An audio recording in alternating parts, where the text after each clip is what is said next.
Everyone, कैसे आप सब लोग। स्वागत करते हैं मैथ्स अविनी सर के इस प्लेटफॉर्म में। तो कैसे आप सब लोग।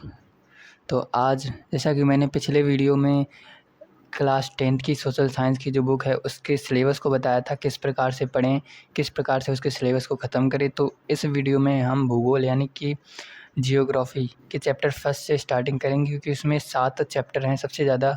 तो उसी से शुरुआत करते हैं। तो पहले चैप्टर का नाम डालिए, संसाधन एवं विकास। ये पहला चैप्टर है भूगोल का, संसाधन एवं विकास।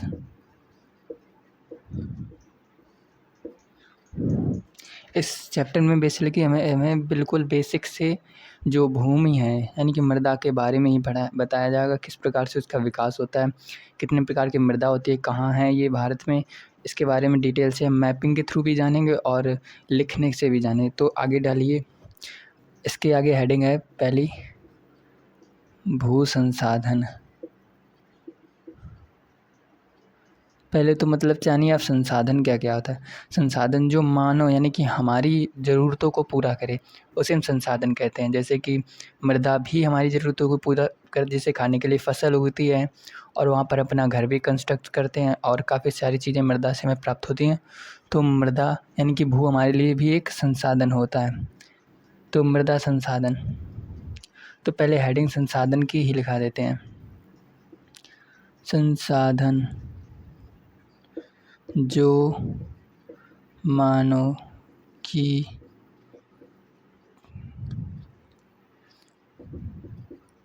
आवश्यकता को पूरा करे उसे हम संसाधन कहते हैं। ठीक है। भू संसाधन यानी कि जो मिट्टी है हमारे लिए एक संसाधन, एक ऐसा सोर्स है जिससे हम काफ़ी सारी चीज़ें कलेक्ट करते हैं। जैसे कि हम उस पर घर भी बनाते हैं, उस पर खेती भी करते हैं, खाने के लिए फल फसल और जानवर काफ़ी सारी चीज़। तो हमारे लिए भू एक संसाधन है। तो अच्छा हमें जानना चाहिए भू यानी कि जो मृदा है वो हमारे कितने प्रकार की होती है। मृदा भी तो कई प्रकार की होती होगी ना, कि कहीं अलग मृदा है, कहीं फसल अलग होती है। जैसे पहाड़ी क्षेत्रों में सेब होते हैं, यहाँ हो नहीं सकते, वहाँ की पर्यावरण और मृदा का भी प्रभाव पड़ता है। तो मृदा हमें मालूम होनी चाहिए। मृदा पहली होती है जलोढ़, दूसरी होती है, पहली मृदा का नाम होता है जलोढ़ मृदा। तो इसके पहले नाम लिख लेते हैं। दूसरी होती है लाल व पीली मिट्टी, पीली मिट्टी। फिर इसके बाद होती है लेटेराइट। फिर इसके बाद होती है काली मिट्टी। और फिर इसके बाद होती है पहाड़ी। और इसके बाद होती है रेगुर। रेगुर मिट्टी को ही रेगुर कहते हैं यहाँ पर, सॉरी, मरुस्थलीय मिट्टी में कर सकते हैं, मरुस्थलीय मृदा। रेगुर नहीं होती, रेगुर काली मिट्टी का एक भाग होती है। यानी कि 1 2 3 4 5 6 मृदा जो है वो 6 प्रकार की हमें मालूम है।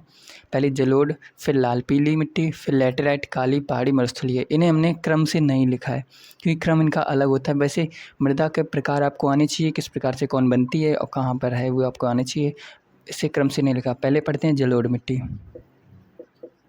जलोढ़ मिट्टी सबसे उपजाऊ मिट्टी में से एक मिट्टी है जलोढ़ मिट्टी, क्योंकि ये हमारे उत्तर प्रदेश में होती है। यानी कि जो मैदानी क्षेत्रों में कह सकते हैं, जो नदियों द्वारा बहाई मिट्टी से बने,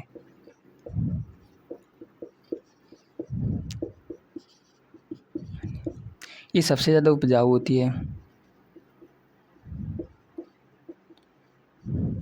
जलोढ़ मिट्टी हम एक बार नक्शा बनाकर आपको बताते हैं। आपको मैपिंग आनी चाहिए। वैसे सिंपल मैपिंग ही काफ़ी है, जितनी हार्ड मैपिंग होगी। मैपिंग करना आसान नहीं है, बट धीरे धीरे आप लोगों को आने लगेगा। एक सिंपल सा बना लिए, बिल्कुल क्लियर तो चित्र नहीं है ये।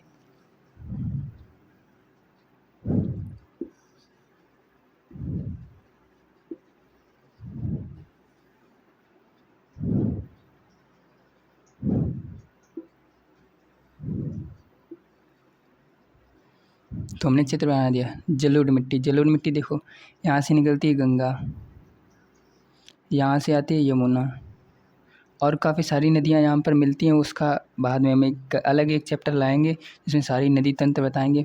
और आती है यहाँ से एक ब्रह्मपुत्र नदी। तो ये नदियाँ अपने इस पहाड़ी इलाके से जो मिट्टी लाती हैं वो यहाँ छोड़ देती हैं इस मैदानी भाग। यहाँ से पहाड़ होती है, ढलान से ये आती हैं और यहाँ पर उथला हुआ भाग होता है, यहाँ मिट्टी छोड़ देती हैं। और कुछ नदियाँ इस प्रकार से भी जाती हैं पंजाब के साइड भी। तो ये नदियाँ जहाँ मिट्टी छोड़ती है यहीं पर जलोढ़ मिट्टी पाई जाती है। और यहाँ पर भी कुछ भागों में जलोढ़ मिट्टी होती है, यानी कि ये भाग जलोढ़ मिट्टी के लिए ही है। ये भाग जलोढ़ मिट्टी के, सबसे उपजाऊ मिट्टी ही यही होती है। तो जलोढ़ मिट्टी होगी। जलोढ़ मिट्टी कितनी, दो प्रकार की होती है। एक होती है खादर, एक होती है बांगर। खादर मिट्टी, बांगर मिट्टी वो होती है जैसे कि एक बार पानी आया यहाँ से, मिट्टी यहाँ पर जमा हो गई, फिर उसके ऊपर बाद में फिर एक बार बाढ़ का पानी आया तो एक बार फिर मिट्टी जमा हो गई। जो नीचे स्तर पर वो पुरानी हो गई और जो ऊपर है वो नई हो गई। इस प्रकार से ये मिट्टी हो गई है पुरानी और ये हो गई नई। ये नई मिट्टी, जो नई मिट्टी बहकर आती है उसे हम खादर बोलते हैं और जो पुरानी आती है उसे बांगर मिट्टी बोलते हैं। तो इतना क्लियर हो गया। तो वीडियो को लाइक करें। अब आगे चलते हैं लाल पीली मिट्टी पर। तो अब बताते हैं लाल पीली मिट्टी। लाल पीली मिट्टी के बारे में, इसका नाम से ही हमें मालूम चलता है कि इसका रंग कुछ लाल और पीले में ही होना चाहिए। यानी कि लाल पीली मिट्टी आपको क्षेत्र से अधिक समझ में आता है। ये रहा पठार है, ये दक्षिण का पठार इसे बोलते हैं, ये इतने में फैला हुआ है। तो यहाँ पर अधिक काली मिट्टी पाई जाती है, यहाँ पर ये नहीं होती। इधर साइड लोहे की मात्रा अधिक होती है इसमें, आप लिख लेना लोहे की मात्रा, इसमें लोहे की मात्रा अधिक होती है। तो ये मिट्टी यहाँ पर पाई जाती है, लाल मिट्टी, लाल पीली मिट्टी इधर सबसे अधिक पाई जाती है। यदि आपको कहीं स्थान भरने को आ जाए तो यहाँ पर मध्य प्रदेश लिख सकते हैं, उड़ीसा लिख सकते हैं। ये सारे क्षेत्र हैं जिसमें हमें लाल पीली मिट्टी देखने को मिलती है। इसमें काफ़ी सोचने की बात नहीं, इसके रंग से ही लाल पीली मिट्टी यानी लोहे की जो घुलनशील होती है, घुल जाने पर इसका रंग लाल हो जाता है। इसके बाद चलते हैं लैटेराइट मिट्टी पर। इसी में हम बताते हैं लैटेराइट मिट्टी।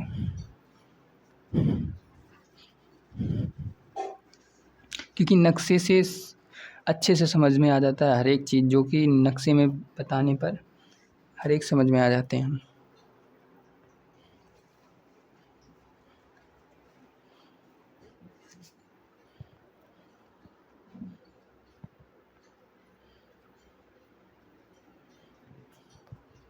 लैटेराइट मिट्टी, इसका रंग हल्का सा पीला यानी कि ऑरेंज हम बता सकते हैं। ये इससे मिलती जुलती तो नहीं है, बट इसका जो अलग कलर होता है वो हम इस क्षेत्र में बता सकते हैं। ये क्षेत्र जो है ये लैटेराइट मिट्टी का है, मिट्टी का यानी कि जहाँ वर्षा होती है, यहाँ पर वर्षा यानी कि हम एक चीज़ से समझते हैं मुंबई। ये जितने भी क्षेत्र यहाँ पर कभी मौसम अचानक से बारिश हो जाती है, अचानक से धूप निकलती है, जिसके कारण यहाँ पर की मिट्टी उपजाऊ इतनी नहीं होती है, ये कम उपजाऊ होती है, कम उपजाऊ होती है। अगर बारिश होती है तो होने दें, 5 मिनट 10 मिनट के अंतराल में जहाँ बारिश होगी वहाँ कम ही उपजाऊ मिट्टी होगी। जलोढ़ मिट्टी पर टाइम पर बारिश होती है, उत्तर प्रदेश साइड आप लोगों को मालूम ही होगा, ये सीज़न ही टाइम चल रहा है बारिश का। इसके बाद देखते हैं काली मिट्टी, इसे एवरेज कहते हैं। इसके बाद है काली मिट्टी। काली मिट्टी भी उपजाऊ होती है। काली मिट्टी का क्षेत्र ये है, ये, और गुजरात साइड भी। काली मिट्टी में पठार के तत्व होते हैं उसी कारण बनती है। हालांकि ये पठार पुराने, इधर साइड के पठार पुराने हैं, इधर साइड के नए, तो नए मिट्टी से काली बनती है, वही पुराने होने पर हमें लाल पीली में बदल जाती है। तो पठार के कारण बनती है इसमें कपास, इसे कपास मिट्टी भी कहते हैं, कपास काली मिट्टी। इसका जो दूसरा नाम है वो है कपास काली मिट्टी, इसे रेगुर मिट्टी भी कहते हैं, जो कि मैंने गलती से इधर लिख दिया था, रेगुर मिट्टी। इसे हम काली कपास मिट्टी भी कहते हैं और रेगुर मिट्टी भी कहते हैं। इसमें कपास की खेती अधिक की जाती है, इसीलिए इसे कपास काली मिट्टी कहते हैं। गुजरात, मध्य प्रदेश और कुछ हिस्सा मुंबई का भी। अब पहाड़ी मिट्टी, जैसा कि आप लोगों को पता है भारत के उत्तर में उत्तर से लेकर पश्चिम तक, ये पूरब तक सॉरी, यहाँ तक पहाड़ी पहाड़ हैं। तो यहाँ पर जो मिट्टी पाई जाती है उसे पहाड़ी मिट्टी कहते हैं।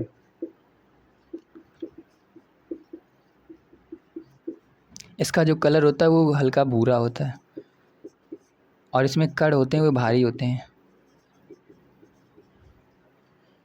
आप लोग समझ सकते हैं, पहाड़ी मिट्टी तो पहाड़ी की तरफ होगी और यहाँ पर भी पहाड़, बट वो यहाँ पर मिट्टी नहीं पाई जाती है। अब चलते हैं मरुस्थलीय मिट्टी पर। इसके नाम से पता चला है मरुस्थल की साइड यानी कि इधर होगी। तो सहारा डेजर्ट है इधर, आप लोगों को मालूम ही होगा। तो ये मिट्टी होती है काफ़ी, इसमें भी बड़े कण होते हैं और ये नमी, इसमें नमी नहीं सोखती है, ये नमी युक्त नहीं होती है।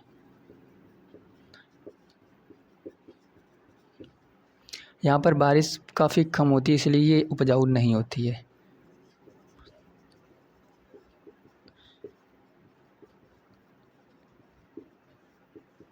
यानी कि सबसे, अगर आपसे पूछा जाए कि सबसे उपजाऊ मिट्टी तो जलोढ़ मिट्टी, सबसे कम उपजाऊ मिट्टी तो मरुस्थलीय मिट्टी। यहाँ पर इसके अकॉर्डिंग तो पेड़ उगते हैं लेकिन काफ़ी दूरी दूरी पर, और यहाँ पर घने से, क्योंकि जलोढ़ पर जहाँ मिट्टी होगी अधिक उपजाऊ होगी, अधिक लोग खाने के लिए यहाँ पर बसेंगे, तो ये इधर साइड है यानी कि यहाँ घनी बस्ती भी होती है। आप लोग समझ सकते हैं जलोढ़ मिट्टी यहाँ है, इधर पहाड़ी मिट्टी। तो एक बार हम दोबारा से एक चित्र बनाते हैं जिसमें कि सारी मिट्टियाँ दर्शाएँ।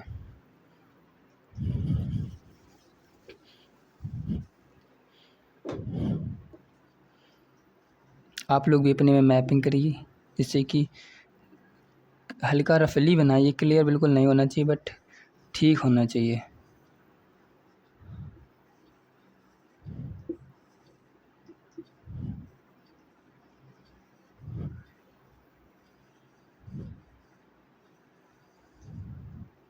एक बार से सारी मिट्टियाँ इसमें दर्शा देंगे, आप लोग ध्यान से देखना कि मैपिंग से ही आपकी जियोग्राफी हमेशा बढ़िया से होगी। पहली ये रही पहाड़ी मिट्टी, ये वाली ये पहाड़ी मिट्टी है, ये सारी पहाड़ी मिट्टी है। ये रही जलोढ़ मिट्टी, ये इतना इलाका ये वाला। फिर रही लाल पीली मिट्टी, ये वाली लाल पीली मिट्टी, ये रही लाल पीली मिट्टी। उसके बाद लैटेराइट मिट्टी, ये रही लैटेराइट मिट्टी।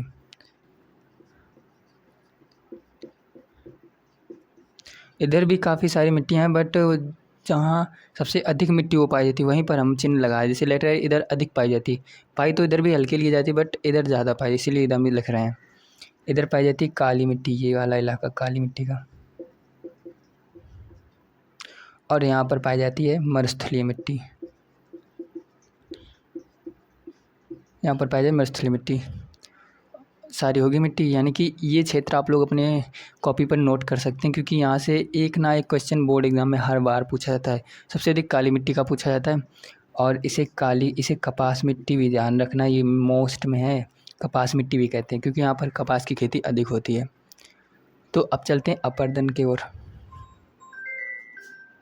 मिट्टी के बारे में पढ़ लिया, कितने प्रकार की मिट्टी होती है, कैसी फसल होती है, कौन सी उपजाऊ कौन सी अनुपजाऊ है और किस किस क्षेत्रों में कौन सी मिट्टी पाई जाती है वो सब ने बता दिया। अब पढ़ते हैं मिट्टी का अपर्दन, यानी कि मिट्टी का कटाव भी होता है। मिट्टी आपके खेतों में उधार लीजिए मेड़ बनाई जाती है, वो किस लिए, मिट्टी के कटाव के रोकने के लिए और पानी को अधिक क्षेत्र में ना बहाने के लिए। तो हम पढ़ते हैं मृदा कटाव, इसे अपर्दन लिखते हैं भूगोल की भाषा में, अपर्दन, कटाव नहीं, कटाव काफ़ी कम अपर्दन। मृदा अपर्दन क्या होता है? अपर्दन मतलब किसी का कटाव, इसका शाब्दिक अर्थ होता है कटाव, वैसे भूगोल की भाषा में इसे अपर्दन बोलते हैं। तो अपर्दन मतलब मृदा का कटाव, जब किन्हीं कारणों से मृदा का कटाव हो, मृदा का कटाव, जिन किन्हीं कारणों से मृदा का कटाव होता है उसे हम मृदा अपर्दन कहते हैं। जैसे कि कारण होता है वायु से, जल से और मनुष्य तो सभी कारकों में आता है। तो जलवायु ये अधिक मृदा का कटाव करते हैं, ये होते कारक जो मृदा का अधिक कटाव करते हैं। जैसे कि वायु से कैसे, मरुस्थल के क्षेत्रों में आप लोगों ने ज़्यादातर ये टीले बने देखे होंगे, ये मरुस्थलीय क्षेत्र में हमारे यहाँ यानी कि मरुस्थल के क्षेत्र में ये टीले लगभग 2-4 मिनट में यहाँ से बढ़ के यहाँ तक आ जाते हैं। मतलब वहाँ की काफ़ी दूरी है, यहाँ तो छोटा ही दिखाया है। तो ये मृदा का कटाव वायु के कारण होता है। वहाँ पर जल तो मिलता नहीं है, और जल का कटाव पहाड़ी क्षेत्रों में होता है। पहाड़ होते हैं जिसमें जल बहता है, तो वहाँ से वो कट जाता है। इस प्रकार से मृदा का कटाव जल से होता है। ये चित्र से हम समझा रहे हैं। अब उसके बाद देखते हैं, मृदा वायु से कटाव देख लिया है, अब इसके रुकाव। हमने इसके कटाव तो देख लिए हैं, अब इसे बचाते कैसे, इसके कटाव को रोके कैसे। तो पहला होता है सीढ़ीदार खेती। सीढ़ीदार खेती होती है, इंक डाल लेते हैं इसमें।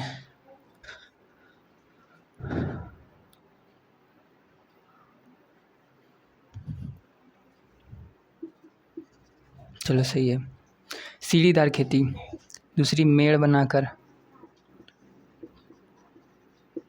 तीसरा पेड़ लगाकर।